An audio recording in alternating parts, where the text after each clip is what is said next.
श्लोक 3 से 5। अभी हमने देखा कि अर्जुन जी ने कृष्ण से कहा मुझे एक बात बताओ कि ज्ञान ज़्यादा सर्वोपरि है या कर्म ज़्यादा सर्वोपरि है। आप दोनों बातें मिला मिला के कह रहे हो, मेरी समझ में नहीं आ रही।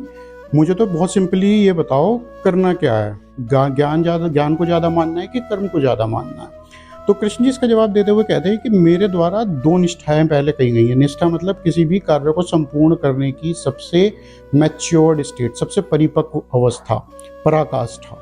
कह रहे दो प्रकार की निष्ठाएं कही गई हैं। पहली निष्ठा तो है सांख्य योग द्वारा ज्ञान योग की, दूसरी निष्ठा है कर्म योग की।